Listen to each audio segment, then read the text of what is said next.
Y continuamos, amigos televidentes, y nos complace conversar esta mañana con el colega y amigo Abraham Istillarte. Él es comunicador venezolano, es consultor en comunicación y te queremos agradecer, Abraham, gracias por permitirnos conversar con nosotros esta mañana. A ti, Alberto, Bienvenido. por la invitación. A todos ustedes, un abrazo grande, un placer tener estos minutos para compartir. Queremos hablar de varios temas con vos, queremos hablar un poco de comunicación, de campañas mediáticas, de la batalla por la verdad, de muchas cosas, y hay situaciones en comunes. Vos sos venezolano, has sufrido también agresiones como el pueblo de Nicaragua, los gobiernos, pero antes quisiera ir a tu experiencia y a tus orígenes. ¿Por qué te decidiste por la comunicación, Abraham? Yo soy de un pueblo muy pequeño, en la península de Paraguaná, en el punto más al norte de tierra firme venezolana, ahí cerquita de Aruba, y una familia numerosísima. 8 hermanos, mamá, papá, y ya habían empezado a llegar sobrinos. Había que buscar opciones porque ya estábamos que no cabíamos en la casa. Había que buscar opciones para hacer cosas nuevas, ¿no? Y se me abre la oportunidad saliendo de bachillerato de optar por carreras. Y yo también quería, porque mi cerebro siempre ha sido un poco inquieto, quería entender un poco cómo funciona nuestro cerebro y la psiquis.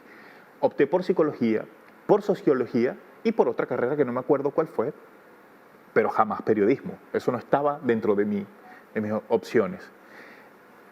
La carrera que me asignaron fue periodismo, fue comunicación social, mención periodismo audiovisual.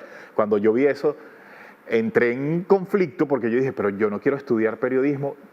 Pensé en, si no acepto esto y me voy a pasar un año más esperando a que haya el nuevo ciclo selectivo de estudiantes y voy a estar un año más en medio de lo que estábamos viviendo ese montón de gente en una casa chiquitita. Y yo dije, bueno, ¿sabes qué? Voy a dar el paso y me voy a estudiar periodismo. Después, si no quiero, me cambio. Entré y desde que comencé creo que pasaron cosas ahí maravillosas como profesores que empezaron a sembrar el interés por contar cosas, por decir cosas, pero decirlas bien. Y con como llenarse uno de curiosidades frente a lo que estábamos pasando en el planeta y sobre todo en el país. Recuerdo que había un español dedicado a enseñarnos el castellano, a cómo escribir de manera correcta. Pero era interesante escuchar sus historias y entender lo que uno podía hacer como periodista. ¿Sabes qué? Me quedé haciendo el periodismo, me lo disfruté y así avancé hasta que completé la carrera en 4 años y medio. Pero tenés otros estudios, ¿no? También adicionales. Sí, comenzamos con todo ese proceso de ejercicio. Yo empecé a ejercer sin graduarme todavía. Ya tenía compromisos con un canal de televisión, luego un canal nacional me llamó.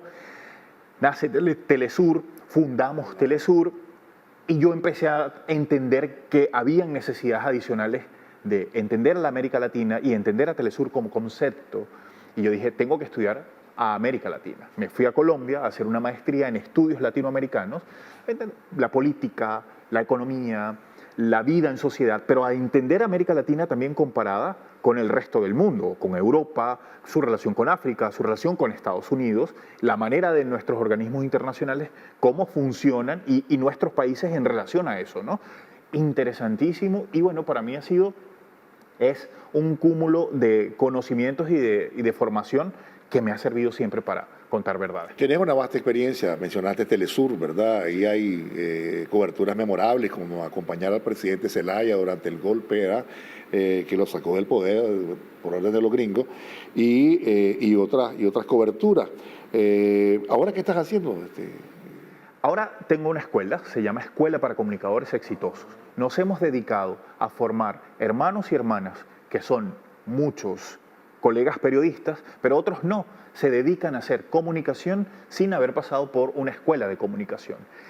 Pero tienen algunas destrezas para hacer el trabajo, les falta un poco de técnica. Nosotros abrimos esos espacios para ayudar con la técnica, pero con la técnica ajustada a los nuevos tiempos, ajustada a la explosión de las redes sociales, ajustada a la explosión de la forma como transmitimos vía streaming un programa de televisión sin necesidad de tener un canal de televisión, de tener toda la estructura de un canal de televisión, sino poder hacer televisión por tu canal de YouTube o por cualquiera de tus plataformas digitales, desde tu casa o desde donde tú quieras. Entonces, aprender a hacer eso lo estamos enseñando desde nuestra escuela. Pero no has dejado el periodismo, todavía también tenés corresponsalías, ¿no? Sí, Entiendo. sí, en este momento tengo 2 corresponsalías, una para China, para CGTN en español, y tengo una para Colombia, para CMI en Colombia, directamente. Además, tengo responsabilidades editoriales con un medio en el Líbano, que tiene influencia en toda América Latina,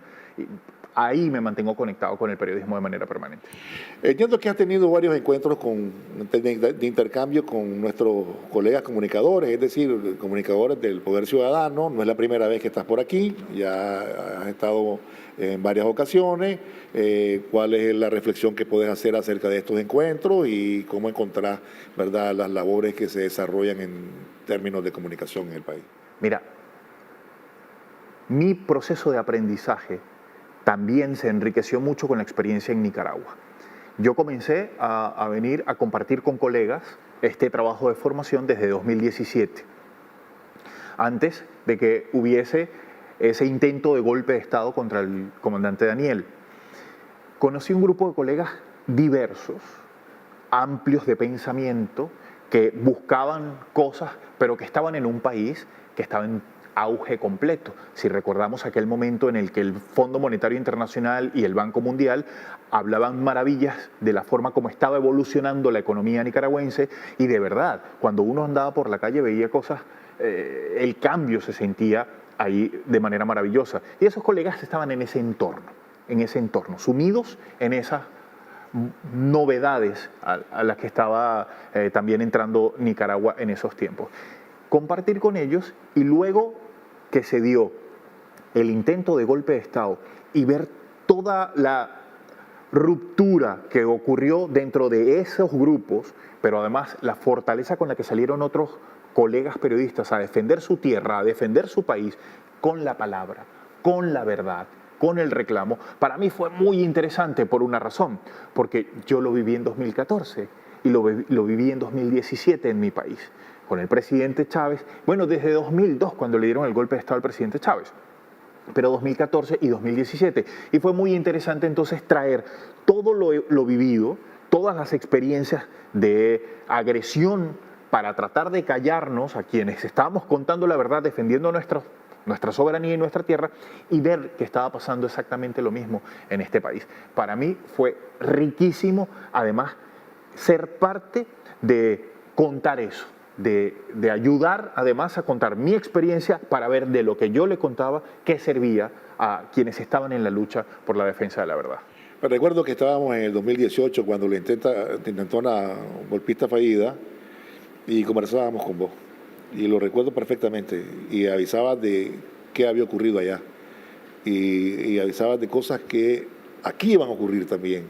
Y nos alertabas, y eso demostraba que era el patrón, un patrón que se sigue por todos lados, ¿verdad? Nos hablaste de muchas cosas, hasta de los compañeros quemados nos hablaste, y nos hablaste de los desnudos, nos hablaste de todos esos atropellos que se hizo a la gente. De los símbolos. Y de los símbolos de también. De cómo tumbaban los símbolos. Claro que sí, me recuerdo perfectamente, estabas en este momento aquí. Ahora, hablando un poco sobre estas campañas mediáticas, sobre estas campañas de agresión comunicacional, porque bueno, es un campo de batalla también la comunicación, para nadie es un secreto, ¿verdad?, que hay noticias falsas, hay campañas de desestabilización de países, hasta llegar a los golpes que le llaman golpes suaves, que son pura mentira, ¿verdad? Las revoluciones de colores, son un montón de cosas que se hacen a través de las redes también, pero que forman parte de esas transnacionales de la información. ¿Qué pensás de todo ese trabajo que desarrollan estos países imperiales generalmente, y estos países que les resulta incómodo, pues, que un país como Nicaragua, como Venezuela, como Cuba, defienda sus intereses, su soberanía y su autodeterminación?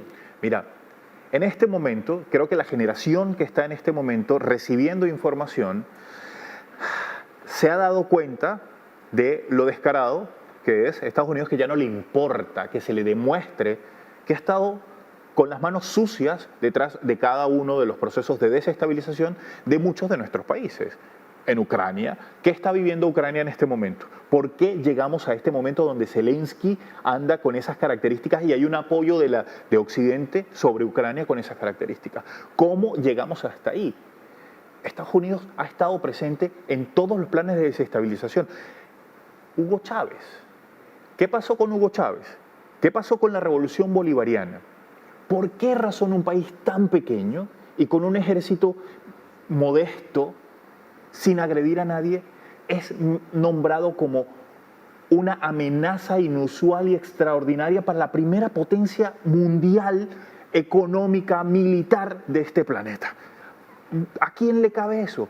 Porque no dijeron que era Hugo Chávez o Nicolás Maduro la amenaza, no, dijeron que la amenaza era Venezuela, es decir, mi mamá era la amenaza. Las plantitas del jardín de mi mamá son amenaza para Estados Unidos. La mascota de la vecina es una amenaza para Estados Unidos. No tiene sentido absolutamente nada de esa vaina. Entonces, todas esas estructuras quedaron al aire, evidentemente todo el mundo sabe, y cuando le hablamos al mundo de que Estados Unidos está detrás de estos intentos de desestabilización, todo el mundo lo asume como una verdad. Solo que ahora es si me gusta o no me gusta eso que pasó. Pero la verdad está clara y ellos no buscan ninguna forma de salirse de esos compromisos, ¿no? De esas verdades que todo el mundo conoce. Entonces, a nosotros que nos toca es sí, de alguna forma es mantener de manera consciente en nuestra gente que no es justo que un país, por ser más grande que tú, quiera que tú te comportes como a él le da la gana que te comportes, que tú tomes las decisiones según lo que él quiere, que tú comas, porque hasta eso llegamos, que tú comas lo que él quiere que comas. Entonces, como eso no tiene sentido, a nosotros nos toca, quienes logramos ver esas verdades, nos toca es mostrárselas a nuestra gente y decirle que no tenemos el derecho de ser libres y soberanos, tenemos el derecho de decidir por nosotros mismos y no como pasaba en nuestros países. Yo no sé si aquí pasaba, no conozco ese momento de la historia, pero en mi país sí pasaba. La lista de ministros que iba a nombrar un presidente primero pasaba por la embajada gringa, donde le hacían el checklist. Le decían el checklist, este sí, este no, este sí, este sí. Eso no está bien. Y afortunadamente ya nos liberamos de eso. Pero la conciencia en nuestra gente es fundamental. Y quien cuenta las historias, quien busca esas historias, tiene que dedicarse a crear esa conciencia en nuestra gente. Mete mucho dinero también en el tema de la comunicación y compran a gente mendepatria, a gente que sin escrúpulos que hacen el trabajo sucio, ¿no? Se crearon medios de comunicación exclusivos para el golpe de Estado. Nacieron y murieron en el intento de golpe de Estado en Venezuela. Un sitio web se hizo famosísimo, pero duró prácticamente horas. Después desapareció. Creado solo para eso, objetivo solo para eso. Y si no podían estar operando dentro del territorio nacional, entonces se fueron a ciudades satélite y desde ciudades satélites pues hacían el trabajo. Y aparecían periodistas nuestros, de nuestro país, como estrellas allá a contar cosas que estaban pasando en nuestro país, pero entonces estaban en Bogotá, o estaban en Miami, o estaban en Madrid. Y desde ahí entonces estaban haciendo el trabajo. Muy complicado. Hablando un poco de las redes, ahora también, porque las redes aquí juegan un papel fundamental también en esto de las campañas. Pues las redes tienen un doble filo, ¿no? Pueden ser usadas para el bien común, pues también pueden usarse para fines maléficos, ¿no? Es decir, las redes también han venido a revolucionar las comunicaciones y también el tema de esas plataformas que ya la inmediatez, digamos, ha sufrido una transformación en cuanto a la velocidad extraordinaria. Pues, ¿qué comentarios tenés? Sí, la manera como estamos consumiendo, ¿no? Como la gente está consumiendo las noticias. Ya no se consume como cuando tú y yo comenzamos a hacer periodismo. O sea, ya la forma de consumir noticias es diferente. Pero, ¿qué pasa con las redes sociales? La conectividad que tenemos en este momento es extraordinaria. Es una maravilla poder tener esa conexión, de verdad. Es genial. El problema es quienes nos permiten esa conectividad, cómo nos influyen y cómo las condiciones que nos ponen para permitirnos estar conectados de esa manera. Porque ¿cómo no puede ser beneficioso, Alberto y amigos todos que están viendo este programa, cómo no puede ser beneficioso poder tener nosotros una conexión directa con colegas en África, con colegas en cualquier parte de Europa, compartir puntos de vista, productos literarios o fotografías, lo que provoque. Pero ¿cómo no puede ser solo eso? ¿Cómo no puede ser beneficioso? El problema está cuando entonces te comparten eso, pero también te comparten bulos, te comparten mentiras o te comparten elementos como los que hablamos de la posverdad, donde te muestran hechos que son verdaderos, detrás de ese hecho verdadero te muestran algo que no es verdad y después le vuelven a poner una tapa de algo que es verdadero. Pero lo que te dieron en el medio, absoluta mentira. Entonces, eso, las redes sociales han servido para eso, han servido para decirnos que son democráticas y que podemos estar felices moviéndonos en las redes sociales, pero la ciencia, incluso la Organización de Naciones Unidas, ha hecho llamados serios a decir hay que frenar la influencia que tienen las redes sociales en la cabeza de nuestra gente. Tomando en consideración que esas cosas están a ese nivel, entonces, nosotros tenemos que ver también la forma como estamos usando las redes sociales. Usar la verdad como centro. Buscar estar lo más cerca de la verdad siempre. Es verdad que no podemos tener verdades absolutas, pero sí estar lo más cerca que se pueda. ¿Eso qué nos permite hacer? Siempre ser juiciosos en el trabajo periodístico, chequeando las fuentes, viendo si esas fuentes verdaderamente están completamente organizadas o tienen la capacidad moral para contarnos las cosas, ¿no? La solvencia moral. Entonces hay que revisar eso al momento en que nosotros vamos y chequeamos esa fuente, tomamos eso y contamos las cosas. Eso nos permite, hacer ese ejercicio nos permite siempre estar lo más cerca de la verdad que se pueda. Ha mencionado que organismos internacionales se han referido al tema de las redes sociales y las mentiras que se pueden publicar. Inclusive fue hasta criminal en el tiempo de la pandemia del COVID-19 que se reconocía desde la OMS que circulaban una gran cantidad de mentiras y situaciones que alarmaban a la gente. Era una realidad lo que estaba ocurriendo en el mundo, pero hubo gente que se voló las barreras, como decimos, ¿no? Y causaba más daño de lo que causaba la misma pandemia, ¿no? Sí, mira, y hay una cosa, Alberto, hay momentos en los que sectores específicos de la población son atacados a través de las redes sociales. Por ejemplo, en 2018, cuando intentaron dar el golpe de Estado acá, quienes fueron atacados de manera principal fueron los colegas periodistas. Eran quienes se encargaban de hacer comunicación. Y sabes, el plan era silenciarlos y que hubiese solo una narrativa. Lo que ellos decían que estaba saliendo mal y que había que cambiar. Y a todos los demás los persiguieron al punto de usar esas estrategias de odio y que son crímenes de odio que fueron horrorosas, que es mostrar fotos de sus hijos, mostrar fotos de dónde viven, amenazar con ir a quemar gente, amenazar con hacer daño o mostrar esas cosas todas horrorosas para generar temor, miedo, que es natural en el ser humano, ¿ya? Pero usando esa técnica de callar, que te guardaras, que dejaras de hacer el trabajo para que solo imperara su narrativa.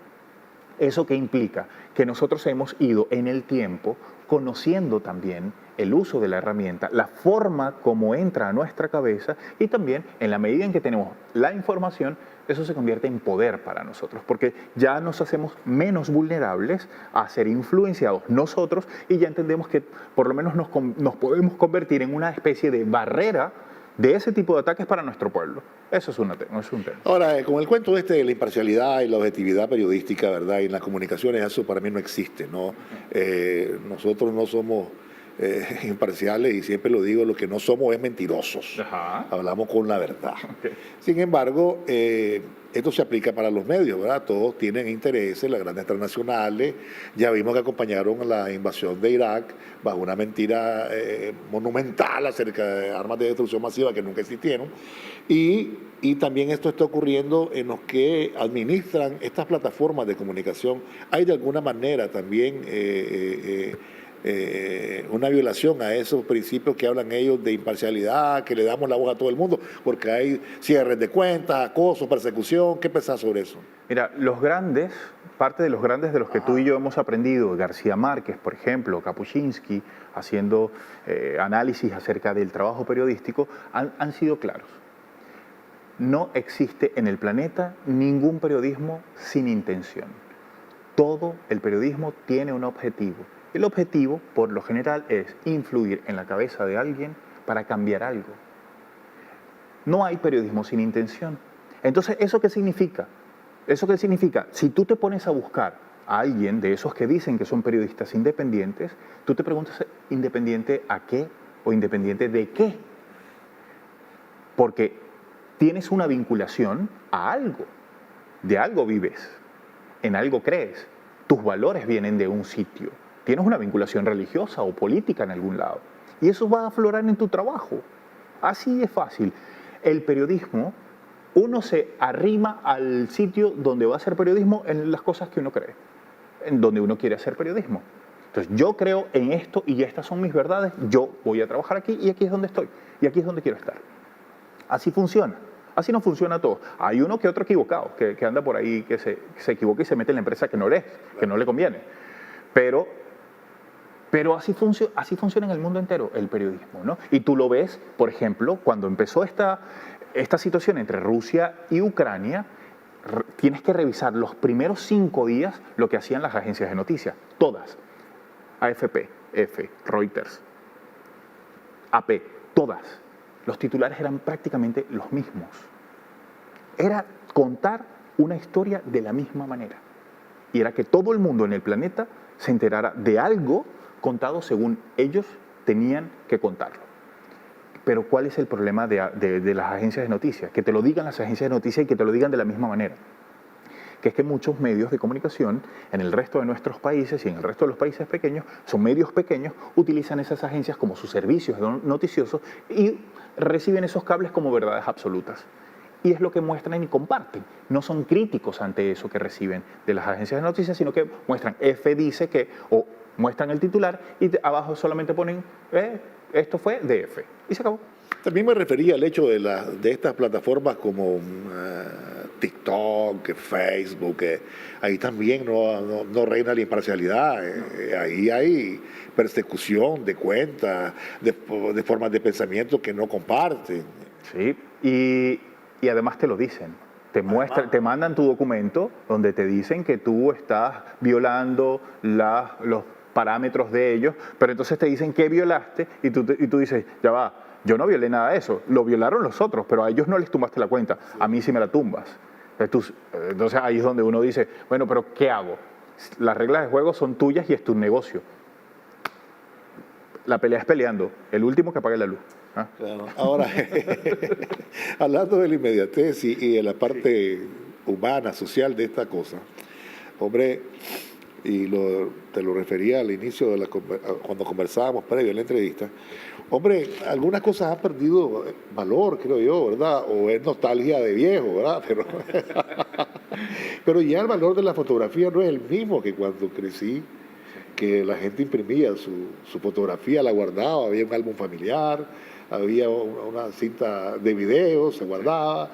Es decir, ahora como se ha estandarizado, todo el mundo tiene la posibilidad de hacer una foto en cualquier lado, o sea, realmente va disminuyendo ese valor que tenía frente a, no sé, tal vez estoy nostálgico, te digo, y óyeme, no niego la importancia de la revolución que ha habido en este tema de la comunicación y la inmediatez, ¿verdad? Sí. Pero como que también ahí, como estamos en la globalización y todo lo demás, pues se van perdiendo cosas, ¿no? Alrededor de situaciones como las que te relato, ¿no? Sí, es que uno se pone a pensar. Ajá.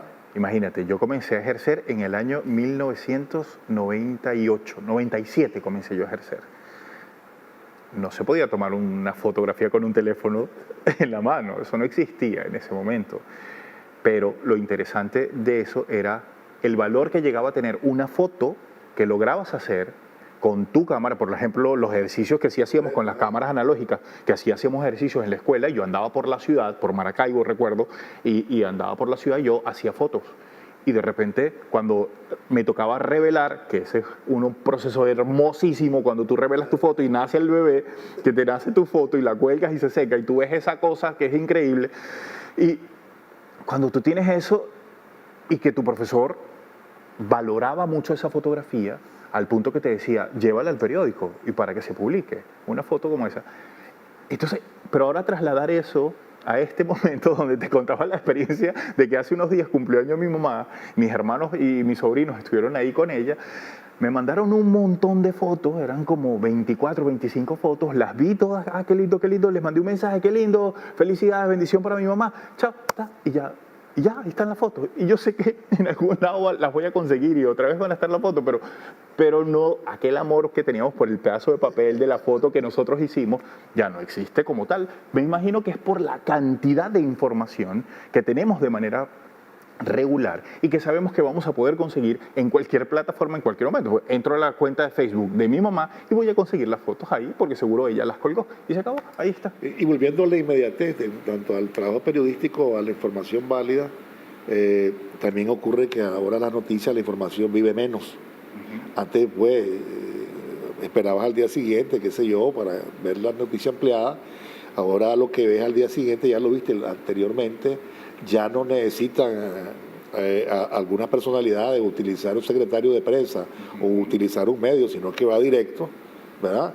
Y entonces a veces una exclusiva. Sí, entonces a veces al día siguiente ves y decís, esto parece, como dice la canción, un periódico de ayer. Sí. Es decir, porque va constantemente, esto es una vorágine muy sí, arrolladora. Ahí la diferencia está en que las autoridades, las personas que cuentan cosas, que generan la información, tienen acceso directo a las plataformas, tienen acceso directo a las redes sociales. Entonces utilizan de una vez esa capacidad que tienen para decir las cosas de manera directa. Por ejemplo, el presidente Nicolás utiliza su Twitter para hacer informaciones, para dar informaciones de manera directa y nosotros al recibirla ya simplemente lo que hacemos es procesar ese tweet y lo convertimos en noticia. Pero él entregó la noticia y no necesitó un periodista, no necesitó intermediarios para hacerlo, lo hizo directamente desde su canal de Twitter y se lo contó todo el mundo. O él está muy activo en redes, o usa su Instagram o también usa su TikTok. Y por ahí va, lo cuenta, lo dice y así pasa con la noticia. Entonces, lo dijo en este momento se convirtió en noticia, circuló por todas partes, todo el mundo se enteró y ya dentro de una hora, dentro de 2 horas, dependiendo de la importancia de la noticia, pero ya llegará otra noticia. Y va a llegar otra y la dirá él mismo o la dirá alguien más. Pero como las fuentes tienen acceso al canal para informarlo, entonces es por eso. Ya no tenemos que esperar el día siguiente para enterarnos de qué pasó ayer. Claro. Hablando un poco también sobre la batalla por la verdad, Abraham. Bueno, somos de países agredidos. Ya los modos de agredir son diferentes, pero al final son agresiones. Y en esto tiene que ver mucho también con lo que pensábamos, ¿no? Con las campañas mediáticas, con las mentiras y con todos los ataques que se dicen. Y una censura terrible a propósito de lo que realmente se hace en los países y cómo los países vienen avanzando. Es decir, ahí también hay una especie de censura, ¿no? A todas luces. Pero, ¿cómo enfrentar esta batalla? Mira, esta agresión. Afortunadamente, están pasando cosas en el planeta.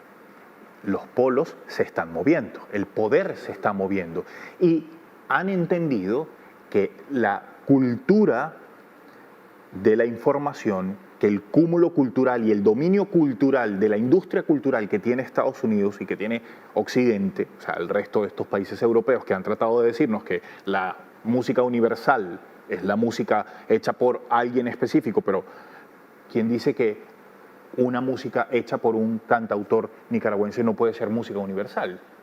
¿Quién lo describe? ¿Quién decidió que eso iba a ser así? Entonces, toda esa industria y ese dominio ha estado atravesándonos transversalmente durante mucho tiempo y muchos años. Hoy día empiezan a cambiar esas cosas y definitivamente creo que nosotros de manera individual como países nos cuesta mucho luchar contra esos dominios culturales que son tan fuertes, porque es Hollywood, es Netflix, es todo lo que implica sus influencias a través de sus películas, de sus canciones, de su forma sobre la cabeza de la gente. Pero que surjan nuevas formas de organización política y económica en el planeta nos va a permitir que surjan también nuevas formas de contar las cosas o por lo menos poder chocar verdaderamente con esa influencia cultural y empezar a transformar las cosas. Yo tengo esperanza en eso. Sí, tengo esperanza en BRICS, tengo esperanza en lo nuevo, en lo que se está contando de manera nueva como la estructura del nuevo mundo y las nuevas formas que se cuentan de la manera en que se va a organizar la política y la comunicación de aquí en adelante. Te agradezco, Abraham. Si quisieras agregar algún comentario adicional. Mira, me siento muy contento, Alberto, cada vez que vengo a Nicaragua, ver las calles de Nicaragua, ver la gente sonriendo en Nicaragua, ver que es un país con dificultades como podemos estar todos en la América Latina, pero ver que cada vez hay mejor ánimo, ver que hay más noticias positivas en este país que negativas. Todos los días están hablando de inauguraciones de centros de salud, de escuelas para la gente, de carreteras. Y pensar en que un país con una economía como la nicaragüense tenga en sus valores centrales hacer cosas para la gente, eso me pone feliz, hermano. Me pone feliz, me pone muy contento, y yo creo que al hombre y a la mujer de este país se merece eso, entregarles una felicitación por eso, por estar teniendo la posibilidad de vivir esta experiencia en un país donde las noticias buenas son mucho más que las noticias malas. Le agradezco, Abraham. Gracias por haber estado con nosotros. No se vayan. Nosotros vamos a la pausa, pero ya volvemos.